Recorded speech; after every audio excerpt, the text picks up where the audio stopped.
The center of the sports world will be a basement in Westchester, New York, where NFL Commissioner Roger Goodell will conduct the first all-virtual NFL draft. Earlier today, he gave a brief behind-the-scenes tour of his man cave, where it's all going down. This is a table where the picks come in, and I'll be getting the cards. You can see the cards are all getting ready in the morning. One guy will be here, Nicholas, and we'll have two in here. And then this is where I'll be standing. You can see here, this will be a table, and I have my Surface tablet there so I can get information. My Bose headset, of course. And you'll see, this is what I'll be looking at during the draft. So this will be my home for the next 3 days. Can't wait. Draft day 2020, much different than we ever imagined. Commissioner Goodell joins us now. Thanks so much for your time, Commissioner. Of course, Lindsay. Glad to be with you. Okay, so tonight is the night the league has dispatched tech kits to the homes of every coach, every GM, all the top prospects. Walk us through how tonight's virtual draft will work, and also why it was so important to keep this tradition on schedule despite the pandemic. Well, maybe I start with that one because, this is a big part of our what we call the off-season operation in preparation for our teams getting ready for a season. The draft is a fundamental aspect of that. So we wanted to make sure we continue that. And we thought we could do it within the guidelines that are established today, staying at home, staying within the standards that are created both federally and state level, and make sure that everybody's working and operating from their home base.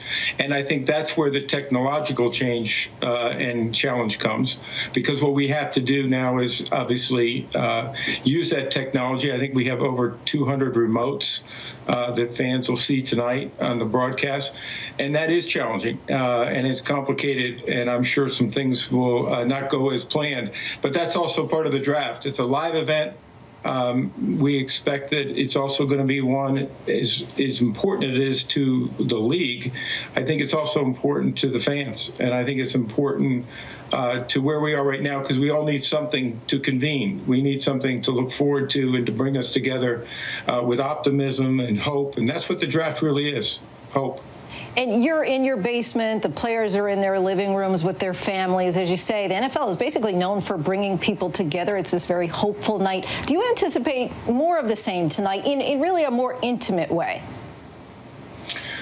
Well, we're going to bring them together in a different way. I still believe we'll bring them together, and I think we'll bring them together in a virtual way.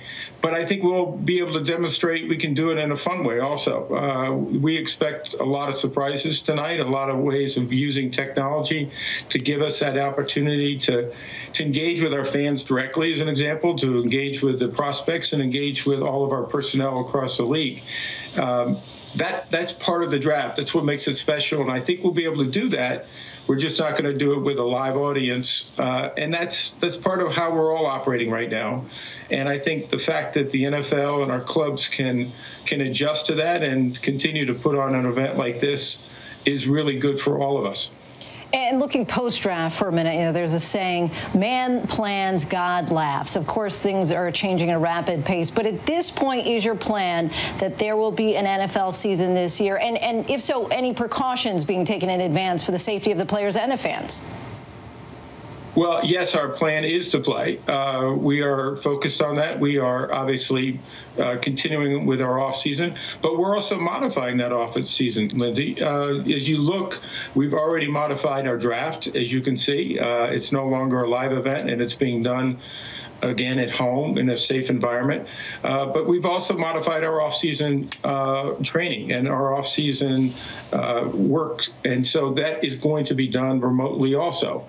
We're going to be sharing with the teams technology that they can obviously communicate with their players, both from a workout standpoint as well as get a better understanding of how their playbook will work, communicating with other players on their team, and start that process of building the team as we build our way towards hopefully getting a chance to get into camp sometime this spring. In that same vein, there was a recent poll from Seton Hall that found 72% of Americans said they would not return to sporting events until there's a vaccine, and that may be a year or more out. Does the idea of a packed stadium with 80,000 people sound like a far-fetched idea? And if so, I mean, how will the league decide when it's the right time to have fans back in the seats? Well, a couple points I'd make. First, we are always driven by public health. We have demonstrated that in our past. We've unfortunately had other circumstances that have arisen, hurricanes that have caused us to make a judgment that it obviously wasn't safe for our personnel to be involved in that area during that time period. And also, we would never want to distract from our first responders that have to put the priorities to help either prepare for that kind of natural disaster or also recover from that disaster. So that's part of who we are, and that's how we operate. But I would also not underestimate the passion and the need for sports fans and for others to be able to gather. Now, we obviously are going to have to change protocols. We're obviously going to have to do some things different as we adjust into this new world. But we will do that. And we, I think, have demonstrated that here tonight. And I think we've demonstrated that in our offseason. An ability to pivot there.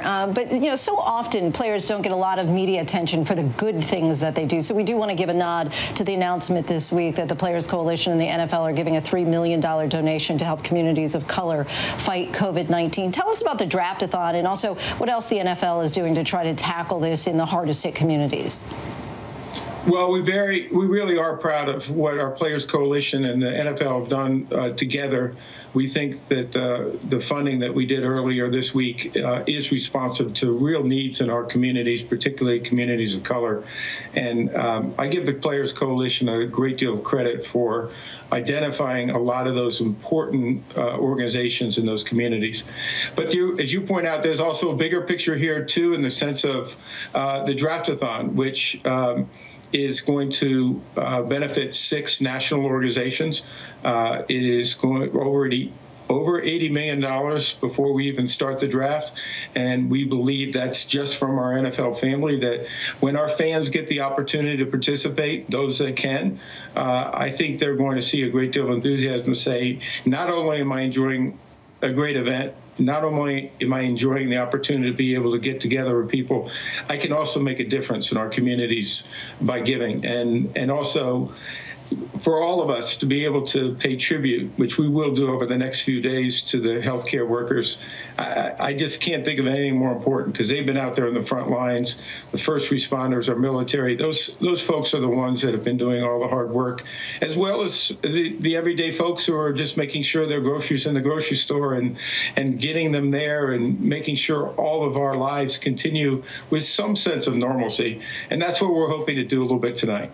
And last question for you. The draft, of course, was supposed to be in Las Vegas, and you'd be facing a crowd of fans tonight who do often boo you, Commissioner, as you know. And in the place of that, Bud Light is asking for fans to post their boo videos to Twitter. They've gotten thousands and thousands already and plan to donate $1 to charity for each one. The fans are such a big part of draft night. You've mentioned already that you plan to engage directly with fans. Can you give us an idea of how you plan to incorporate them tonight? Well, Lindsay, if I gave you the answers to that, you may not watch tonight. So make sure you watch. But I will tell you, you know, the boos are part of the draft. That's sort of a tradition. It's sort of fun, and for all of us, and for me in particular, I'm looking forward to that. So we have found a way to bring that into our event tonight on a virtual basis, but they'll be just as loud as they normally are. Maybe not, you know, visually from us, but from our standpoint, we think this is an important element of our draft, just as the draft hugs are. And we're going to have to do them different. We're going to have other ways of interacting with our players as well as our fans. But that's going to happen tonight. All right, so maybe we'll get some boos from those Jet fans after all. All right, Commissioner Goodell, sure. Thank you so much for your time. We appreciate you. My pleasure, Lindsay. Thanks. And the first pick in the NFL draft, Heisman Trophy winning quarterback Joe Burrow went first overall to the Cincinnati Bengals. Hi, everyone. George Stephanopoulos here. Thanks for checking out the ABC News YouTube channel. If you'd like to get more videos, show highlights, and watch live event coverage, click on the right over here to subscribe to our channel. And don't forget to download the ABC News app for breaking news alerts. Thanks for watching.